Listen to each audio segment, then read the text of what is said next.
Hello friends, आप सभी का एक्सेल इन एजुकेशन चैनल में स्वागत है।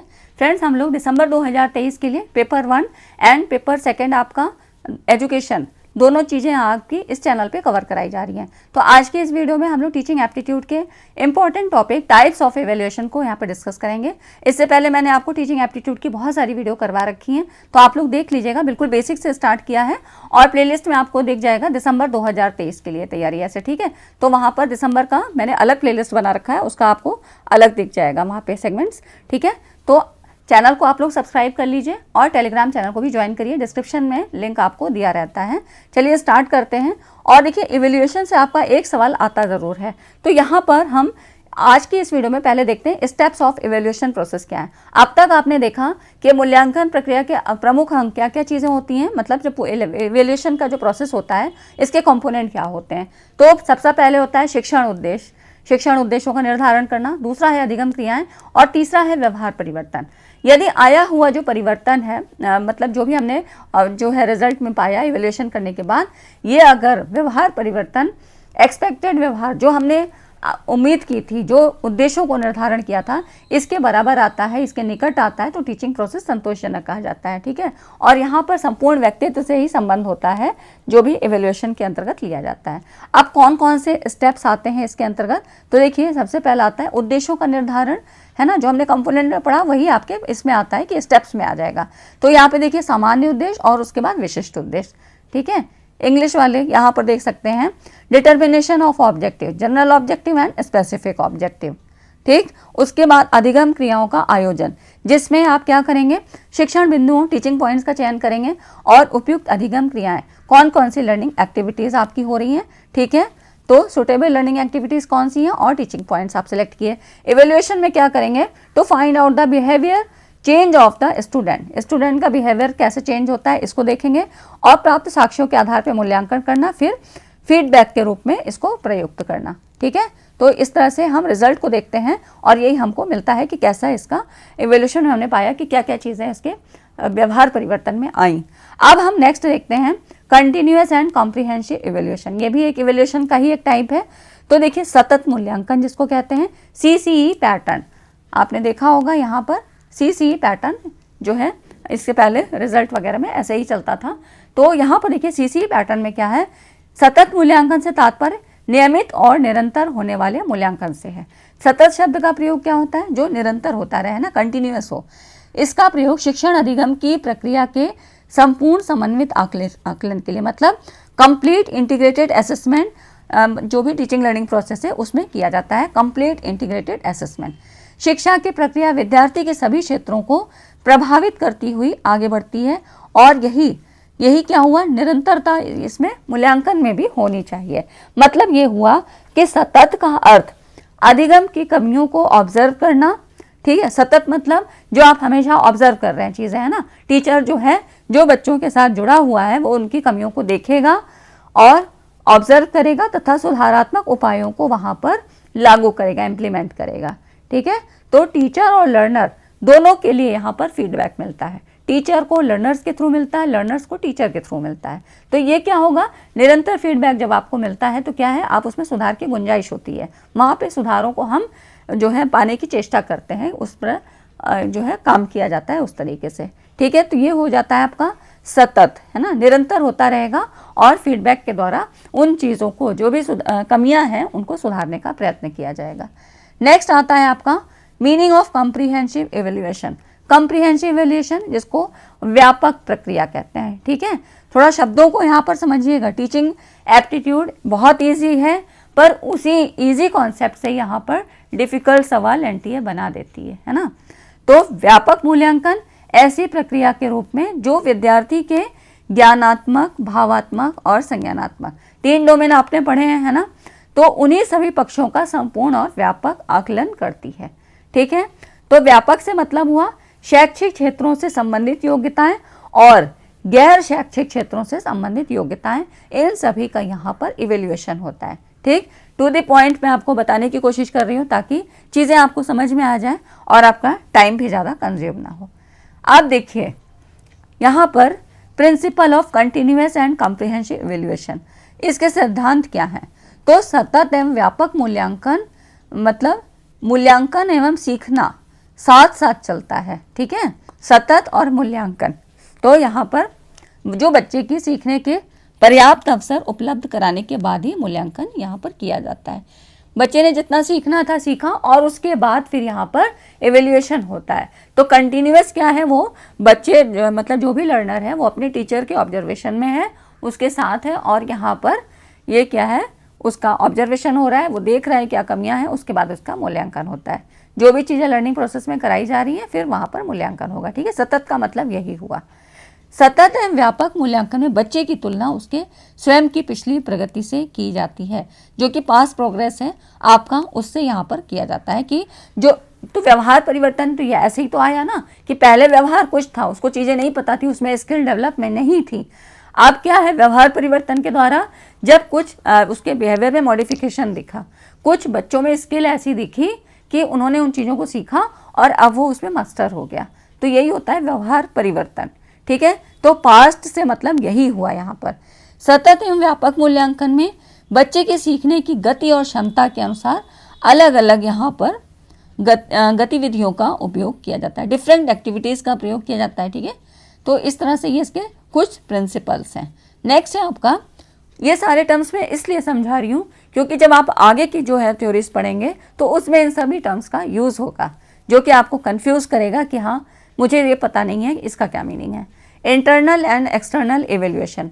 इंटरनल असेसमेंट क्या होता है, आंतरिक मूल्यांकन विद्यार्थी की दैनिक प्रगति, उसके द्वारा किए गए गृह कार्य, साहित्यिक, सांस्कृतिक, खेलकूद और जो भी इनोवेशन प्रोग्राम, क्रिएटिव प्रोग्राम हैं उनमें उसमें पार्टिसिपेट के द्वारा, और उसकी जो एबिलिटीज़ हैं, स्किल्स हैं, ठीक है, और इनके मतलब इनके असेसमेंट के द्वारा, यहाँ पर पीरियडिक असेसमेंट टेस्ट के द्वारा इस पर आधारित होता है, और ये जो है बेस्ट माना जाता है, एक्सीलेंट है, ठीक है। तो ये हो जाता है इंटरनल इवेल्युएशन, जो कि आपकी दैनिक गतिविधि के आधार पे होता है, ठीक है।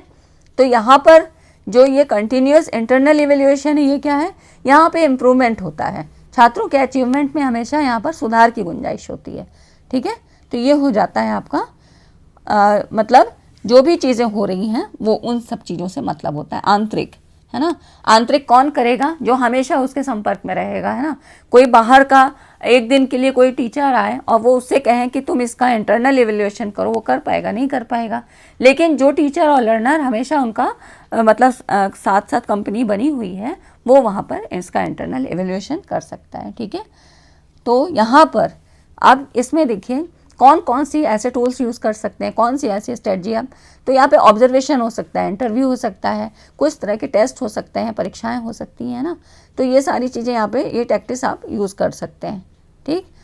तो यहाँ पर कुछ कुछ समय के बाद ये टेस्ट लिए जाते हैं, मतलब जो इसका रिपीटिशन है ये होता रहता है ना।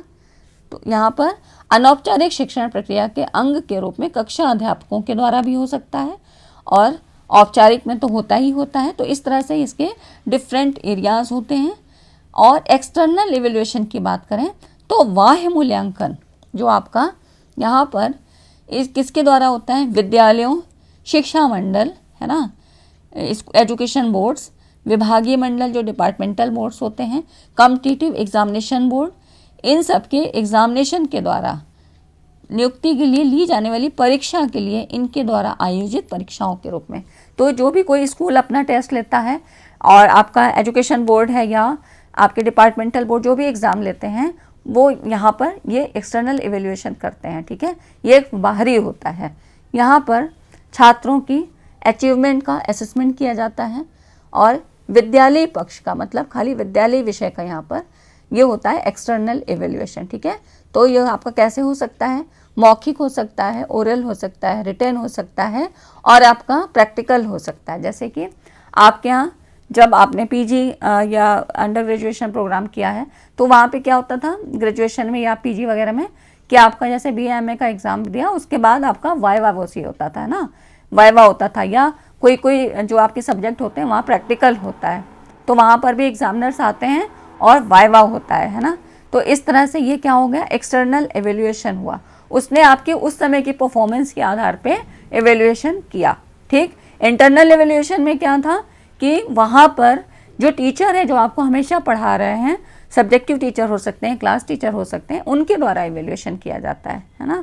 तो इस तरह से यहाँ पर ये हो गया कि इंटरनल और एक्सटर्नल में डिफरेंस क्या है, ठीक है। आप देखिए प्लेसमेंट इवेल्यूएशन बहुत इंपॉर्टेंट है, सवाल आते हैं यहाँ पर। प्लेसमेंट इवेल्यूएशन को पूर्व मूल्यांकन या प्रारंभिक मूल्यांकन के रूप में भी जाना जाता है, ठीक है। प्री असेसमेंट जिसको कहते हैं या इनिशियल असेसमेंट, मतलब यहाँ पर एक आधार रेखा स्थापित करने के लिए निर्देश, इंस्ट्रक्शन, ठीक है, या हस्तक्षेप से पहले आयोजित किया जाता है। यहाँ पर प्लेसमेंट इवेल्यूएशन क्या होता है कि ये कोई भी इंस्ट्रक्शन देने के पहले होता है जिससे व्यक्तिगत छात्र की वृद्धि को मापा जा सके, ठीक। तो ये हो जाता है आपका। इस प्रकार के मूल्यांकन का उपयोग ये जानने के लिए आता है कि विषय के बारे में छात्र का कौशल स्तर क्या है। तो ये क्या होगा, मतलब प्लेसमेंट से मतलब क्या हो रहा है कि यहाँ पर बच्चे की प्लेस जो है यहाँ पर निर्धारित की जाती है, ठीक है। इसके बारे में थोड़ा सा और देखें यहाँ पर, मतलब उसका जो भी इवेल्यूएशन होगा उसके द्वारा ये पता लगेगा कि उसमें स्किल है भी कि नहीं है। प्लेसमेंट मूल्यांकन का उपयोग छात्रों को किसी पाठ्यक्रम स्तर, मतलब क्यूरिकुलम लेवल, कोई कोर्स या आपका एकेडमिक प्रोग्राम में यहाँ पर प्लेस, स्थान देने के लिए किया जाता है, ठीक है। उसको मतलब यहाँ पर जैसे कि एंट्रेंस एग्जाम वगैरह होता है तो वहाँ पे क्या होता है, यही होता है, प्लेसमेंट इवेल्यूएशन होता है ना, कि वहाँ पे आपको क्या है, एंट्रेंस लेना है एग्जाम में, तो वहाँ एग्जाम होगा और उसमें आपको चेक किया जाएगा कि इसमें एबिलिटी है भी कि नहीं है ना। जैसे कि एक मूल्यांकन का उपयोग ये निर्धारित करने के लिए किया जाता है कि क्या कोई छात्र, मान लीजिए वो अलजेब्रा पढ़ना चाहता है, तो उसमें वो अलजेब्रा पढ़े या हायर लेवल अलजेब्रा कोर्स पढ़े, मतलब जैसे कि ऑनर्स लेवल के प्रोग्राम होते हैं तो उनके लिए वो एलिजिबल है। इन सारी चीज़ों का यहाँ पर टेस्ट होता है, ठीक है। तो मतलब कहीं पर भी एडमिशन देने के पहले या किसी कोर्स को आपको, मतलब जो आपको ज्वाइन करना है, वहाँ पर ये सारी चीज़ें आपकी देखी जाती हैं। तो ये हो जाता है प्लेसमेंट एवेल्यूएशन। इसके लक्ष्य क्या होते हैं, तो इस तरह के मूल्यांकन का मुख्य लक्ष्य क्या है, निर्देशात्मक क्रम में, मतलब यहाँ पर इंस्ट्रक्शनल हायरार्की है ना, इंस्ट्रक्शन के बारे में मैंने आपको बताया था, बच्चे के स्तर या स्थिति का निर्धारण करना है, ठीक। शिक्षार्थियों के जो भी मतलब उसका कंडक्टिंग व्यवहार या पूर्व ज्ञान को मापने के लिए शिक्षण अधिगम गतिविधियों के आयोजन से पहले प्लेसमेंट इवेल्यूएशन किया जाता है, ठीक है। तो ये placement assessment is done before conducting teaching learning activities to measure the entered behaviour और prior knowledge of the learners, मतलब प्लेसमेंट इवेल्यूएशन आपका हमेशा पहले किया जाएगा, है ना, और ये इंस्ट्रक्शन, मतलब इंस्ट्रक्शनल हायरार्की में सबसे पहले होता है, ठीक। तो इस तरह से ये हो जाता है आपके, ये इसके लक्ष्य हो जाते हैं जो कि प्लेसमेंट इवेल्यूएशन के हैं। अब उसके बाद फॉर्मेटिव एंड समेटिव देखते हैं, फॉर्मेटिव समेटिव। अब इसमें देखिए फ्रेंड्स, वीडियो समझ में आ रही है, पसंद आ रही है तो वीडियो को लाइक ज़रूर करें। आप लोग लाइक नहीं करते हैं, मेरा मोटिवेशन ऑलरेडी डाउन होने लगता है। फॉर्मेटिव एंड समेटिव की बात करते हैं तो देखिए इसको किसने इसको यहाँ पर खोज की थी, तो मिशेल स्क्रीवेन, इन्होंने 1967 में मूल्यांकन की भूमिका की चर्चा करते हुए इन्होंने इसके दो भाग बताए, ठीक है। अब दो टाइप्स में इन्होंने बताया कि एक तो फॉर्मेटिव रोल होता है, एक समेटिव रोल होता है, ठीक है। तो ये दो भूमिकाएं, मतलब कि शैक्षिक मूल्यांकन दो प्रकार से यहाँ पर रोल अदा कर सकता है, फॉर्मेटिव रोल और समेटिव। अब इसी से बन गया आपका formative evaluation and summative evaluation. ये नाम याद रखिएगा, पिछले मतलब जो बहुत पहले के, कम से कम 2018 के पहले के जो पेपर थे उसमें पूछा गया है, ये इसका नाम भी पूछा गया, स्क्रीवेन किससे संबंधित थे, है ना। तो आप तो शायद इस तरह का क्वेश्चन ना आए, लेकिन कोई बात नहीं, आपको पता होना चाहिए। फॉर्मेटिव इवेल्यूएशन क्या होता है, फॉर्मेटिव इवेल्यूएशन का मुख्य उद्देश्य शैक्षिक कार्यक्रम या सामग्री को तैयार करने वाले व्यक्तियों को उसके द्वारा तैयार किए जा रहे कार्यक्रम या सामग्री की कमियों को इंगित करना है। मतलब देखिए फॉर्मेटिव इवेल्यूएशन क्या हुआ, यहाँ पर फॉर्मेटिव से मतलब जो फॉर्म हो रही है, चीज़ें बन रही हैं, है ना, संरचना, उसकी संरचनात्मक, उसका जो फॉर्मेशन हो रहा है, तो यहाँ पर जो भी कंटेंट तैयार किया जा रहा है उसके द्वारा तैयार किए जा रहे कार्यक्रम या कंटेंट की कमियों को पॉइंट आउट किया जाता है और दूर किया जाता है, ठीक है। तो ये तब होता है जबकि प्रोसेस हो रहा है, ठीक है। यहाँ पर जब जैसे कि टीचिंग लर्निंग आपकी हो रही है, बच्चे का आप पढ़ा रहे हैं, क्लास ले रहे हैं, टेस्ट हो रहे हैं, तो ये टेस्ट इसीलिए होते हैं, फॉर्मेटिव इवेल्यूएशन में ही होते हैं, जो आपके क्या होते हैं, वीकली टेस्ट होते हैं, मंथली टेस्ट होते हैं, इस तरह से अलग अलग जो है टेस्ट वगैरह होते रहते हैं। तो ये इवेल्यूएशन का ही एक फॉर्म होता है, फॉर्मेटिव इवेल्यूएशन। इससे ये पता लगता है कि जैसे आपने वीकली टेस्ट लिया या एक मतलब टॉपिक वाइज भी हो सकता है, आपका यूनिट वाइज भी हो सकता है, डिफरेंट टाइप हो सकते हैं। तो इसमें आपने एक यूनिट पढ़ाया, उसके बाद टेस्ट लिया, या एक आपने टॉपिक को ख़त्म कराया और उसके बाद उससे संबंधित सवालों से टेस्ट लिया। तो इससे क्या होता है, ये पता लगता है कि लर्नर को कितनी चीज़ें समझ में आई, उतने कितना अचीवमेंट उसमें हुआ, है ना। तो यही सारी चीज़ें तय करने के लिए फॉर्मेटिव इवैल्यूएशन होता है। इससे ये पता लगता है कि उसने किया या उसमें कुछ कमी रह गई है या मेरे पढ़ाने में कमी रह गई, तो दोनों के लिए फीडबैक मिलता है ना। तो यहाँ पर कुछ सुधारने की गुंजाइश मिलती है कि अगला जो अटेम्प्ट आएगा, मतलब जो अगला हम क्लास लेंगे, उसमें इन चीज़ों को सुधारा जा सके। ठीक है, अगर वो चीज़ नहीं समझ में आई है तो फीडबैक हमको मिला कि लर्नर ने अच्छा परफॉर्म नहीं किया, अब हमको उन चीज़ों को फिर से समझाना है, तो या तो रीटीच करेगा, रीप्लान करेंगे। इस तरह से टीचर अपनी जो है स्ट्रेटजी में फिर चेंज करता है। ठीक, तो ये हो जाती है आपकी फॉर्मेटिव इवैल्यूएशन। तो इस तरह से यहाँ पर देखिए, निर्माणाधीन कार्यक्रम जो कि मतलब हो रहा है, प्रोग्राम मतलब ऑनगोइंग है, प्रक्रिया या सामग्री को अंतिम रूप देने से पहले उसका एक ड्राफ्ट का जो है इवैल्यूएशन किया जाता है, जिससे कि जो भी कमियां हैं उनको दूर किया जा सके। ठीक है, तो अब इसके द्वारा देखिए फॉर्मेटिव इवैल्यूएशन। तो अब स्ट्रक्चरल इवैल्यूएटर की बात करें, जो मूल्यांकन करता है, इसके कार्यों को 3 भागों में बांटा जा सकता है। जैसे कि पहला है शैक्षिक कार्यक्रम सामग्री के गुण दोषों के संबंध में स्पष्ट प्रमाण एकत्रित करना। दूसरा हो जाता है प्रमाणों के आधार पर सामग्री की कमियों को यहाँ पर सम्मुख रखना, है ना। तो मतलब ये हो गया कि क्लियर एविडेंस। उसके बाद तीसरा हो जाता है कमियों को दूर करके कार्यक्रम या सामग्री को प्रभावपूर्ण बनाने के लिए सुझाव प्रस्तुत करना, है ना। तो ये इवैल्यूएटर का काम हो जाता है कि उसको इस तरह से ये 3 काम करने हैं। ठीक, तो फॉर्मेटिव इवैल्यूएशन हमेशा अच्छा हुआ कि यहाँ पर क्या होता है, चीज़ें पता लगती हैं, सुधारने की गुंजाइश रहती है। ठीक है, आप मतलब चीज़ों को सुधार सकते हैं, उसकी लर्निंग जो है आउटकम को यहाँ पर हम सुधार सकते हैं। ठीक, अब देखते हैं समेटिव। अब इसके बाद आता है डायग्नोस्टिक एवैल्यूएशन। इसके देखिए, अभी हमने पढ़ा फॉर्मेटिव मूल्यांकन छात्रों के सीखने के लक्ष्य को पूरा करने की सीमा निर्धारित करता है, और जो डायग्नोस्टिक है इससे एक आगे की प्रक्रिया होती है, जिसमें छात्रों को शिक्षण संबंधी समस्याओं का यहाँ पर स्पष्टीकरण प्रदान करने की कोशिश की जाती है। ठीक है, तो डायग्नोसिस में क्या होगा, जैसे फॉर्मेटिव में तो पता लगा, हमने चीज़ों को फाइंड आउट किया, प्रॉब्लम मतलब यहाँ पर इसको हो रही है। ठीक है, अभी मतलब हमको अब चेंज करना है, अब वो प्रॉब्लम क्या हो रही है यह आपका डायग्नोस्टिक एवैल्यूएशन में पता लगेगा। यहाँ पर चीज़ों को आपने देखा कि बच्चे की क्या, अगर मान लो उसको कुछ ग्रामर की प्रॉब्लम है, मैथ की प्रॉब्लम है, तो यहाँ पर इस तरह के टेस्ट होंगे, है ना। तो ये डायग्नोस्टिक एवैल्यूएशन हो जाता है कि किस तरह से चीज़ों को अब हम इसका उपचार करें, निदान कैसे करें, डायग्नोस करें, है ना। ये सारी चीज़ें इसके अंतर्गत आती हैं जब इस तरह के टेस्ट होते हैं। इवैल्यूएशन यहाँ पर इस टाइप का होता है, तो ये डायग्नोसिस होता है। तो मतलब फॉर्मेटिव हुआ, उसके बाद आपको डायग्नोस करनी है चीज़ों को। ठीक है, तो ये हो जाता है डायग्नोस्टिक। फिर देखिए आपका समेटिव इवैल्यूएशन। तो समेटिव इवैल्यूएशन क्या होता है, पहले से स्वीकृत कार्यक्रमों, योजनाओं या सामग्री को भविष्य में यथावत जारी रखने अथवा उपलब्ध जो भी कार्यक्रम है, किसी एक उपयुक्त विधि का चयन यहाँ पर किया जाता है। आप देखिए यहाँ पर क्या है, समेटिव में क्या होगा, सम, है ना। सम मतलब जो कि एक बार मतलब पूरा सम करके सब जोड़ के आखिर में, है ना। तो यहाँ पर क्या होता है कि ये लास्ट में होता है। जैसे कि एग्जाम्पल से समझिए कि अगर हम ये कहें, जो आपका जैसे पीजी वगैरह के एग्ज़ाम पहले होते थे, अभी तो सेमेस्टर में होते हैं, है ना। अलग अलग यूनिवर्सिटी का अलग अलग क्राइटेरिया है। तो पहले क्या होता था, खाली लास्ट में एक बार एग्ज़ाम होगा, पूरे साल भर में एक एग्ज़ाम होगा, है ना। तो इस तरह से एक एग्ज़ाम होगा, तो अब क्या होगा कि वहाँ पर खाली एक ही बार एग्ज़ाम होगा लास्टली, उसके बाद रिजल्ट आ जाएगा। अब बच्चे का रिजल्ट जो भी आ रहा है वहाँ पर कोई सुधारने की गुंजाइश नहीं है, क्योंकि साल तो ओवर हो गया। ये हो जाती है आपकी समेटिव इवैल्यूएशन की बात, है ना। तो इस तरह से यहाँ पर कोई भी गुंजाइश नहीं होती है, समेटिव इवैल्यूएशन होता है। और आपका कोई भी एग्ज़ाम मतलब एक्सटर्नल इवैल्यूएशन भी यहाँ पर हो सकता है ना। एक्सटर्नल ही होगा, क्योंकि जब फॉर्मेटिव में क्या था आपका, यहाँ पर टीचर के द्वारा रेगुलर हो रहा था, कंटिन्यूस हो रहा था, फॉर्मेटिव हो रहा था, है ना। फॉर्म के फॉर्म मतलब वहाँ पे कंटिन्यूटी बनी हुई थी।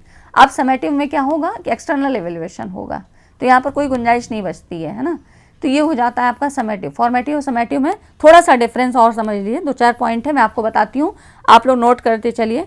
यहाँ पर देखिए, जो फॉर्मेटिव इवैल्यूएशन होता है ये अल्पकालीन निर्णय लेने में सहायता करता है। मतलब क्योंकि फॉर्मेटिव क्या है कि टीचिंग के दौरान हो रहा है ना, जो भी आपका प्रोसेस है उसके दौरान हो रहा है, तो वहाँ पर आप छोटे छोटे डिसीजन लेके चीज़ों को, अपनी स्ट्रेटजी को चेंज कर सकते हैं, तो छोटे डिसीजन लिए जाते हैं। समेटिव में क्या होता है, एक बड़ा निर्णय लिया जाता है, मतलब जब पूरा आपका लास्ट में एक कोई एग्ज़ाम होगा और उसके बाद उसका देखा जाएगा रिजल्ट, तब वहाँ पर एक डिसीजन आएगा, है ना। तो आपको पता है फॉर्मेटिव में क्या होता है कि जैसे मैंने आपको बताया यूनिट वाइज या आपका यूनिट टेस्ट हो सकते हैं और आपका टॉपिक वाइज टेस्ट हो सकते हैं, मंथली टेस्ट हो सकते हैं, इस तरह से क्या कुछ कुछ ड्यूरेशन में टेस्ट होते रहते हैं। समेटिव में क्या होता है कि यहाँ पर पाठ्यक्रम पूरा होने के बाद छात्रों की उपलब्धि के मापन के लिए एक एनुअल एग्ज़ाम होता है। तो इस तरह से ये हो गया आपका जो है एक बार होगा और यहाँ पर निरंतर मूल्यांकन होता रहता है ना। फॉर्मेटिव में क्या था, निरंतर होता रहता है। समेटिव में क्या था, एक बार लास्ट में हो जाएगा।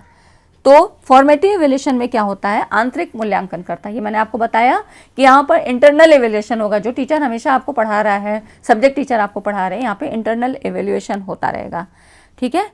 तो ये एक अच्छा इवैल्यूएशन है। और यहाँ पर क्या होता है, समेटिव की अगर हम बात करें तो यहाँ पर एक्सटर्नल, है ना, कोई एग्जामिनर आएगा, कोई यूनिवर्सिटी आपका कंडक्ट कराएगी, है ना। तो इस तरह से ये एग्ज़ाम आपका ऐसे हो सकता है, बाहरी सोर्सेस के द्वारा होगा, है ना। अब फॉर्मेटिव इवैल्यूएशन में क्या है कि शैक्षिक कार्यक्रम और योजनाओं को प्रभावशाली बनाने में यहाँ पर क्या होता है, हमको मतलब हम जो है उसमें सुधार कर सकते हैं, ठीक है। जो भी प्लानिंग है, जो भी उसके जो है हमको अचीवमेंट्स नहीं मिल पा रहे हैं, तो वहाँ पे हम सुधार कर सकते हैं। यहाँ पर क्या होता है कि कोई मतलब नहीं होता है, क्योंकि जो है बाहरी किसी एजेंसी के द्वारा या किसी सोर्स के द्वारा यहाँ पर हो रहा है, तो उसमें कोई भी सुधार नहीं हो सकता है, ठीक है। तो ये कुछ डिफरेंस है जो कि आपके फॉर्मेटिव और समेटिव में डिफरेंस रखते हैं, ठीक। तो आज की वीडियो आपको समझ में आ गई होगी। और एक और पॉइंट से आपका क्वेश्चन बनता है, अप्रेजल। अप्रेजल क्या होता है, मूल्यकरण जिसको बोलते हैं, ठीक है। तो ये देखिए छोटे छोटे पॉइंट्स होते हैं ना, इनका अंतर पता होना चाहिए, क्योंकि जब आपका मैचिंग में या आपके स्टेटमेंट के सवाल में क्या होता है, अगर वर्ड्स की मीनिंग ही नहीं पता है तो हम अर्थ का अनर्थ कर देते हैं, है ना। अप्रेजल क्या है, यहाँ पर इसका मतलब होता है कि मूल्यकरण, है ना, ये होता है आपका अप्रेजल, मूल्यकरण। तो इवैल्यूएशन और मूल्यकरण, मतलब इवैल्यूएशन और अप्रेजल में फ़र्क क्या होता है, दोनों में अंतर होता है। अंतर का कारण क्या है, उनका अप्रोच, उनका दृष्टिकोण। तो इवैल्यूएशन क्या होता है, आंतरिक दृष्टिकोण की ओर संकेत करता है, ठीक। अप्रेजल क्या होता है, बाह्य दृष्टिकोण की ओर संकेत करता है, ठीक। मूल्यांकन मतलब डिजायरेबिलिटी की बात करता है, और मतलब मूल्यांकन में क्या होगा, आप उन्हीं चीज़ों को यहाँ पर सुधारने की कोशिश करोगे जो आप चाहते हो, जो आपने उद्देश्यों का निर्धारण किया था। अप्रेजल क्या होता है, उपयोगिता पर ध्यान देता है। मूल्यकरण मतलब बाह्य, वो खाली ये रिजल्ट देखेगा क्या आ रहा है, क्या सही है, ठीक। तो ये हो जाता है अप्रेजल, ठीक है फ्रेंड्स। आज की वीडियो में इतना ही, मिलते हैं अगली वीडियो में एक इंपॉर्टेंट टॉपिक के साथ। तब तक चैनल पे बने रहिए। Thanks for watching the video.